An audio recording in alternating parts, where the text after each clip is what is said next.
અમદાવાદમાં ફરી નકલી નોટો ઝડપાઈ ₹100ની 173 ને 200ની 119 નકલી નોટો મળી। કાલુપુરમાં BRTS બસ નજીકથી નકલી નોટ ઝડપાય છે।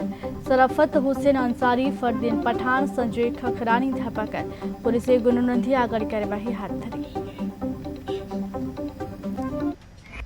નકલી નોટનું જે છે એમાં કુલ ટોટલ 5 આરોપી હતા। એમાં 3 આરોપી છે એ પકડાયેલા નથી। એમાં જે 3 આરોપી છે એમાં જે પહેલા નંબરનો આરોપી છે શરાફત હુસેન બતાવું છે, એને એની જે એકાદ મહિના પહેલા એના ઓળખીતા વોન્ટેડ આરોપી જે છે એમાં મોહમ્મદ હકીમ, મોહમ્મદ આમિન અંસારી એને નકલી નોટો રાખવા માટે આપેલી હતી એના ઘરે।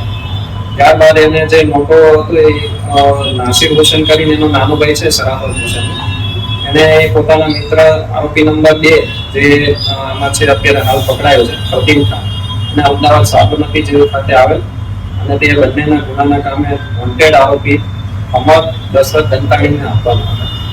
જે આપવા માટે જ્યારે અહીંયા આવેલા કાલુપુર રિક્ષામાં તમને આવેલા ત્યારે એ લોકો પોલીસના હાથે પકડાઈ ગયા। એમાં જે નકલી નોટો જે છે એમાં 200ના દરની 119 નોટો છે અને 100ના દરની જે છે 173 નોટો છે, અને રિક્ષા સાથે ટોટલ મુદ્દામાં છે 1,18,900 મુદ્દામાં છે।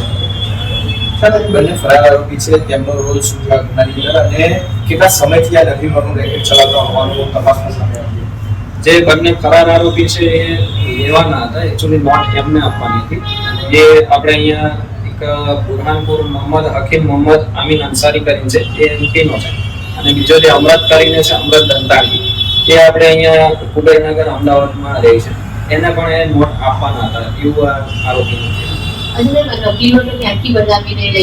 બનાવીને એકચ્યુઅલી એ લોકો મધ્યપ્રદેશ બુરહાનપુરથી જ લઈને આવેલા હતા, અને ત્યાં એને આ જે શરાફત હુસેન કરીને જે મુખ્ય આરોપી છે એને એના ભાઈને ત્યાં રાખવા માટે આપેલી।